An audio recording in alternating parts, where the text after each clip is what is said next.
ስለ ጊሌ 15 ስንቶቻችን እናውቅ ይሆናል? በኤርትራ ታሪክ ውስጥ ትልቅ እና ጥቁር ጠባሳ ያደረው ወይ ደግሞ የተፈጠረው ይህ ነው። በ2001 እንደ ፈረንጆች አቆጣጠር የኤርትራ ባለስልጣናት ህገ መንግስት እንዲጸድቅ፣ ዲሞክራሲ እንዲሰፍን፣ ምርጫንም ጨምሮ ሌሎች ሰብአዊ መብት እንዲከበሩ ሀሳብ ያቀረቡ ታላላቅ ባለስልጣናት ከ15 በላይ ይሆናሉ። እንግዲህ በዚህ ጊዜ ነው ኢሳያስ አፈወርቅ ፕሬዚዳንት ኢሳያስ አፈወርቅ በሀገር ክህደት ከሷቸው እነዚህ 15 ታላላቅ ባለስልጣናት ይህ ሀሳብ በማቅረባቸው ብቻ ከጠላት ጋር በመተባበር ታላቅ የሀገር ክህደት ፈጽመዋል በሚል እነዚህ ጠቅላላ ከዛም በላይ የሚቆጠሩ ሰዎች በስውር ታስረው ታፍነው እስካሁን ድረስ የት እንዳሉ የማይታወቁ ናቸው። እንግዲህ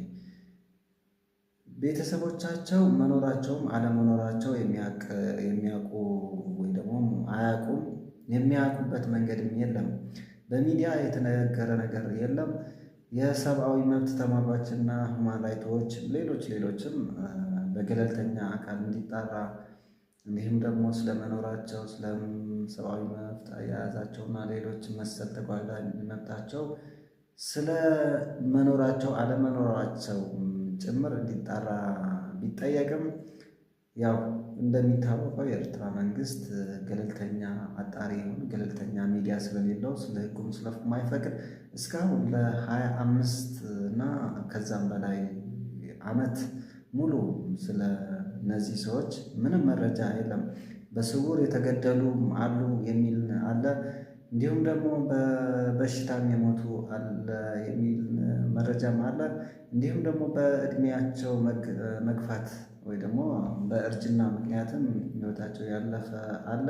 እንዲሁም ደግሞ በፖለቲካ ጉዳይ የተገደሉም አለ የሚል ፍንጭ ይነገራል። ነገር ግን የተረጋገጠ ወሬ የለም። ግን ዋናው ነገር ግን ለ25 ዓመት ስለ ዲሞክራሲና ስለ ህገ መንግስት መጽደቅ በመናገራቸው እና ሀሳብ በማቅረባቸው ብቻ ተሰውረው ለ25 ዓመት የት እንዳሉ የማይታወቁ አብዛኛው ደግሞ ወሬው ባይረጋገጥም የተገደሉ በስውር የተገደሉ ለቤተሰቦቻቸውም ይኑሩ አይኑሩ ወይ ደግሞ መርዶም ይሁን ሌላ ሳይነገራቸው የት እንዳሉ አይታወቅም። እንግዲህ የኤርትራ ስርዓት ወይ ደግሞ ህገ መንግስት የሌለው አህዳዊ ፕሬዚደንሻል እና በጣም ዲክታተርሽፕ ነው እና ኢትዮጵያ ከቅርብ ጊዜ ወዲህ ያው የኢትዮጵያ መንግስት ዲሞክራሲያዊ መንግስት ነው። እንግዲህ ፓርላመንታሪ ሆኖ ዲሞክራሲን ህገ መንግስት ያለበት በምርጫ ስልጣን በምርጫ ይሸጋገራል ተብሎ የታመነበት ነው። ያው አፕሊኬሽኑ እንዳለው ነው ማለት ነው። እና በኢትዮጵያም ደግሞ በሚገርም ሁኔታ አሁን በተለይ በትግራይ የተፈጸመው ካሜራማኑ ፊልሞን አሁን ረሳ ነው። አሁን እሱም ልክ እንደነሱ እየረሳ ነው ማለት ነው። ከ2 ዓመት አልፎታል መሰለኝ። እሱም የት እንዳለ ተሰውሮ የት እንዳለ ይሞት ይኑር በህይወት ይኑር የሚታወቅ ነገር የለም። which means እኛ እያልን ያለ ነው አሁን ቀስ በቀስ ወንጀልን መልመድ፣ ቀስ በቀስ ወደ ዲክታተርሺፕ መቀየር ስርዓት ይህቺ ዲሞክራቲክ የነበረች ኢትዮጵያ እንኳን ቀስ በቀስ ወዴት እየተቀየረች እንዳለች ማለት ነው።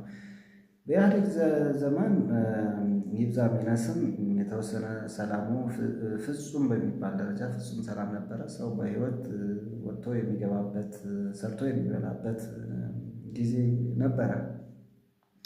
አሁን ግን መስራትም የማይቻልበት ወጥቶ መግባት የማይቻልበት ደረጃ ስለ ሰው በፈለገው ቦታ ተንቀሳቅሶ የማይሰራበት አገሩ በአገሩ ውስጥ ሆኖ እንደ ባዕድ የሚቆጠር ማንም አካል መንግስት የሚሆን ማንም አካል ዋስትና የማይሰጠው ስለዚህ ጠባቂ የሌለው ማለት ነው። ጠባቂ የሌለው በግ ወይ በረሃ እንዳለ ሁሉም የሚያሳድደው ተኩላውን የሚያሳድደው ነብሩን የሚያሳድደው ጅቡንም አንበሳውንም የሚያሳድደው ይሆናል ማለት ነው።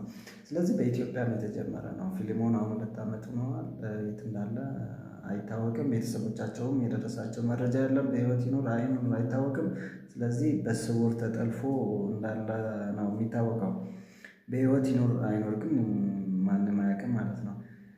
በሌላ ደግሞ በተለይ ወደ ስርዓቱም ስንመጣ በኤርትራ መንግስት ተቃዋሚዎቹን እንዴት አድርገው እንደሚሰውርና በህይወትም አስፈላጊ ከሆነ በህይወት እስከ መስዋዕት የሚሰዋባቸው ነገሮች አሉ።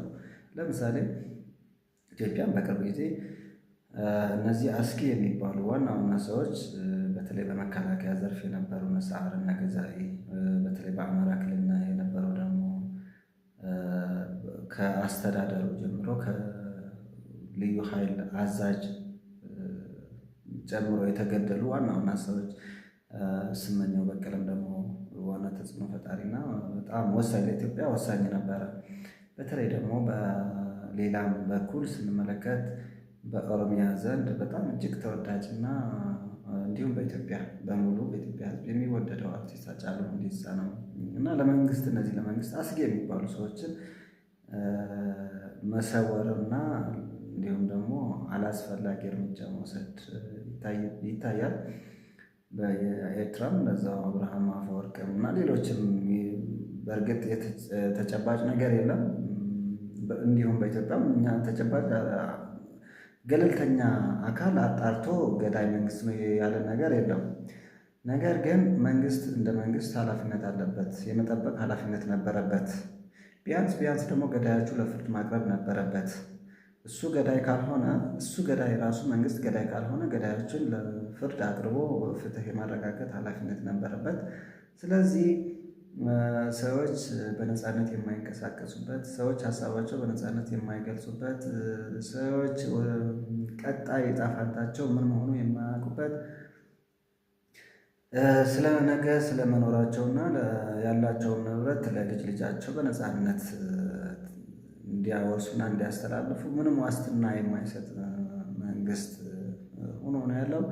በተለይ ደግሞ በተደጋጋሚ የሚታየው በሃይማኖት ሽፋን፣ በፖለቲካ ሽፋን፣ በዘር ማንነት ጭፍጨፋ ይታያል። እንዲሁም ደግሞ አሁን በተለይ ጦርነት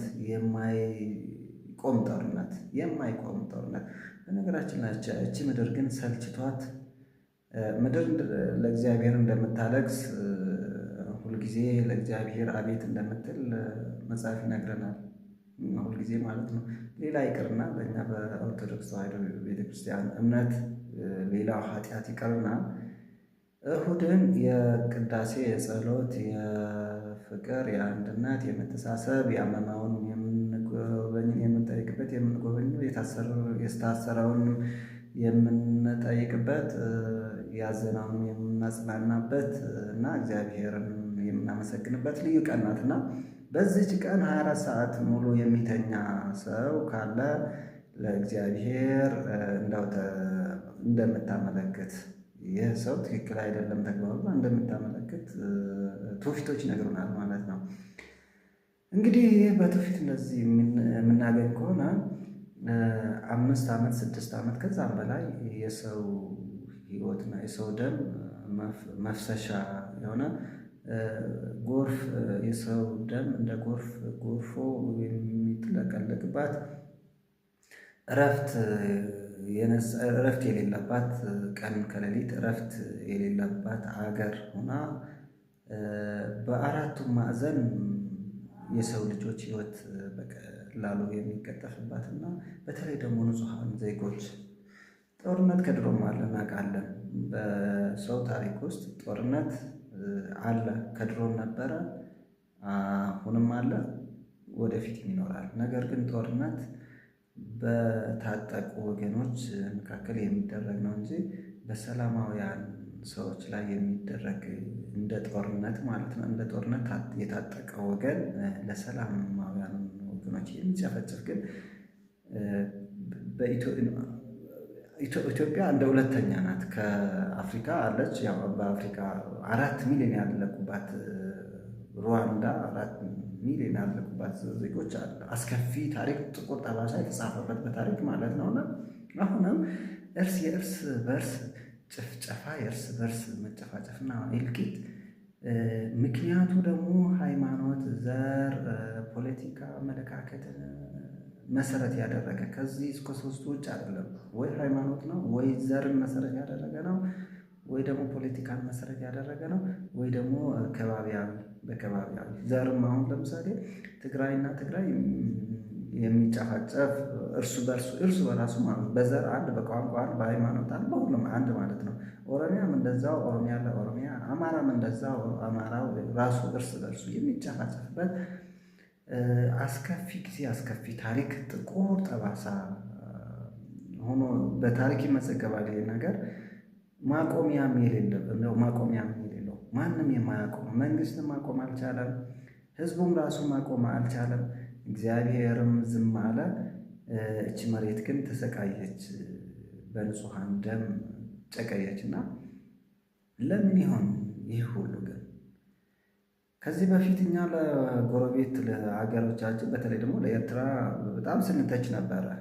እኛ እንደ ንጹሐን ነን፣ ኤርትራን በጣም አምባገነን መንግስት ነው ስንለው የነበረ ያ እሱ ሲያደርገው የነበረ አሁን ስለ መጥለፉ፣ ስለ መሰወሩ፣ ስለ ንጹሐን መግደሉ እሱን የማይስማማ ወይ ደግሞ ለእሱ የማይገዛ አካል ማስወገድ፣ መግደል፣ መሰወር እኛ ተያይዘነዋል። ከእሱም አልፈን ደግሞ እርስ በርስ በነገራችን ላይ ኤርትራ ትሻላለች። ኤርትራ እርስ በርስ አይጋጩም። እርስ በርስ አንድ ናቸው። እርስ በርስ ይዋደዳሉ፣ ይከባበራሉ፣ ጠንካሮች ናቸው። በተለይ በሚስጥር ደግሞ በጣም ከዓለማችን በሚስጥር የማታወጣ የማይባክናት አገር ቢኖር ኤርትራ ናት። ኤርትራውያን ምናልባትም ከኤርትራ ወይም ከሀገራቸው ከወጡ ምናልባት የተወሰነ እሱም በሙሉ አያወጡም፣ ግን የተወሰነ አንዳንድ ነገር ፍንጭ ሊሰጡ ይችላሉ። ግን አሳልፈው አይሰጡም። በጣም ሚስጥራውያን ናቸውና በጣም ጠንካሮች ናቸው። እኛ ሀገር እርስ በርስ በጎጥ እንዳው በከለር ትንሽ ቆይተን ደግሞ ቀይና ጥቁር በሚለው እንዳንጋጭና እንዳንጨረስ እየፈራው ነው። እስቲ የኢትዮጵያ ህዝብ በአጠቃላይ እስቲ እናስብበት።